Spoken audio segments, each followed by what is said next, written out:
All right. Let's go up to BC, see what's going on with Taji. First of all, Taji, pleasure having you on the show. I just mentioned when we threw that piece on the air a second ago, we've talked to so many student athletes that made the trip down to Alabama last I year. can't hear him. Uh, can't hear us? All right, we'll try this again. We'll get Taji up to speed here. All right. So, Taji, I was going to ask you the emotion that you talked about in that feature. I'm curious now this year to Washington, D.C. Did you get a sense of similarities and even though there were two separate trips? 100%. I felt like the similarities were definitely there. Different kinds of similarities, though, just in a way where a different kind of immersion. I would say being in Selma was a little bit more quiet in a quiet environment, but being in DC, being around so many different powerful things and being around so many different powerful people, it kind of put me in a different space that I didn't really expect going in, but was really beneficial for me and just me learning about my history. You talked about in the piece about how the museum in Alabama really moved you. Was there something similar in Washington, D.C. that you got that same feeling? 100%. Definitely the U.S. Center of Mental Health and Sport talk that Miss Margaret spoke about in the Gender Equity in Sports panel. Definitely, for me, I'm big on mental health. I'm big on psychology and getting athletes to understand that it's okay not to be okay. And when she said that, it really struck home with me because I'm such a big advocate for mental health, and it's something that I look forward to pursuing and helping out later on in line. I think after everybody going through COVID, whether you're a student athlete, whether you're a grown adult like myself, I think everybody had to kind of readjust. And I think mental health got to the center point where people actually started paying attention to it. You mentioned the fact how important that is for you. What's going on at BC as far as making sure everybody's on the same page with that? Because I know that's an issue at every college campus, whether they're talking about the ACC or outside of our footprint. I would definitely say advocacy is the biggest piece, speaking up and making sure that those resources are available. And for me, in terms of helping everybody else, it's proactivity over reactivity. Being able to make sure that people understand that these resources are here and that you should, if you feel anything, to reach out and actually work with these people because it's better to look for it now than something, God forbid, something happens later down the line. I also found it interesting last year with all the interviews that we had here on the show of how many ACC student athletes were able to hook up with other student athletes in the conference and form some new bonds and friendships. So I'm curious how you experienced that in Alabama and maybe some of the new folks you had a chance to meet and interact with in DC. 100%. My favorite part about that is being around places with people with the same mindset that you do. And how I'm such a leader at my school, all the other students at their schools are also leaders, and they also are doing the same thing I'm doing. So it kind of puts things in perspective. Like, okay, what I'm doing is also something that people at other schools are also participating in, and that makes you feel so much better and makes you want to keep going even harder.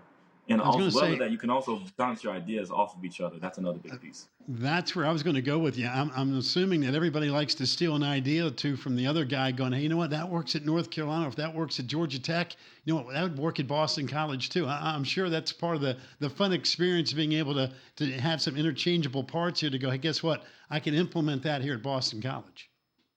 Right.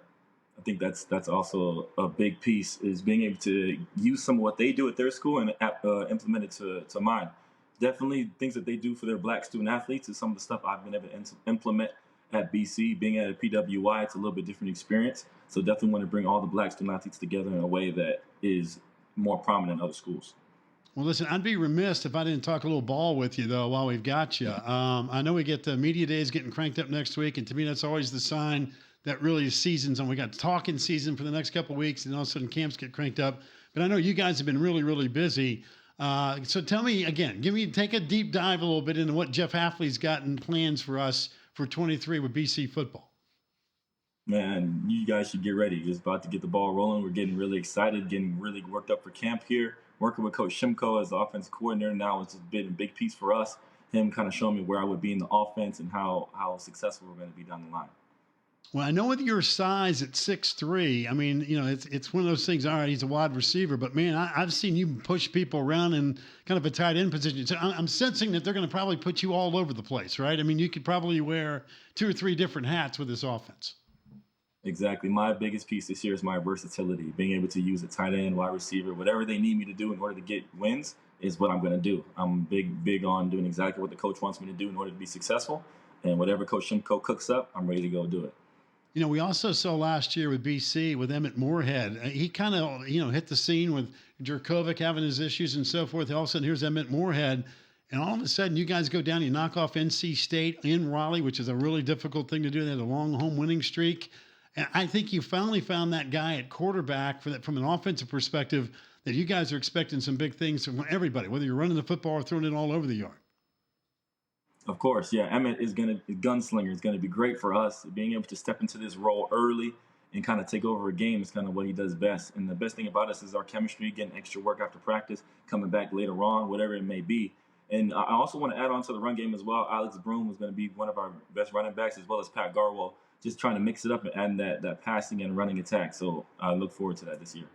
Every time we talked to Jeff Hafley last year, he almost had that look and like, hey, I just want to get my guys healthy. And that offensive line, really before you ever got started with fall camp, it just seemed like everybody was going down left and right. And when the big boys up front get knocked down and all of a sudden you're having to play with some guys that may not be ready yet for that moment, all that did was got people a ton of experience. And I know with everybody coming back, I always think of Boston College with great offensive line play.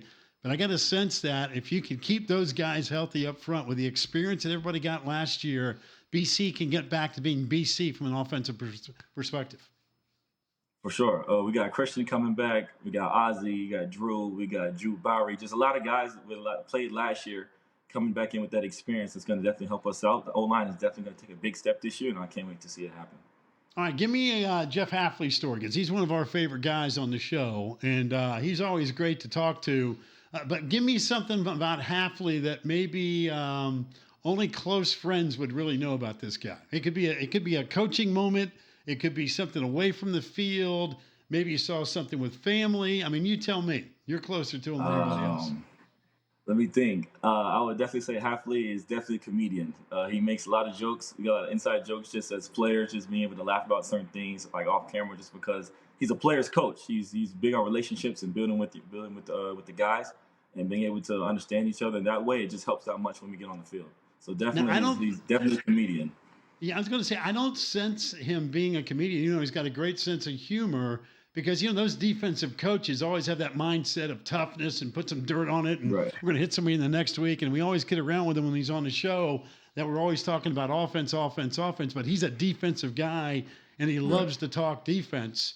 So when you guys go to practice, tell me about the defensive side of this BC team in 23, what we can expect. I'm expecting a lot from this defense this year. Just going against them in spring, being able to do what I could against them. I know they schemed up a lot of new things and just getting ready for the season. So, like I said before, like defense is going to keep going, and they're gonna turn it up just as much as they have been in the past. Well, I know that Jeff says a lot of great things about your leadership, and obviously you can just tell in this 10 or 15-minute conversation that you're a typical BC guy, well-rounded. Football is important. Getting the books done and the work done in the classroom is certainly critical, but you seem to be a perfect fit for what Boston College football is all about. Yeah, that's kind of what one of my goals were coming in, was to be that traditional BC man and being able to hold myself up to the standards that BC has and to earn that degree and to be better as a person, not just a football player. I definitely pride myself on being a better person, and as well as a good football player, but not to let the academics fall down as well. Just an all-around good person is kind of what I'm going for. Well, you got it, my man. Listen, I appreciate the time. We look forward to seeing you as the season gets cranked up, and it'll be here before we know it. But again, congratulations on all your success. Thank you so much for having me. I appreciate it.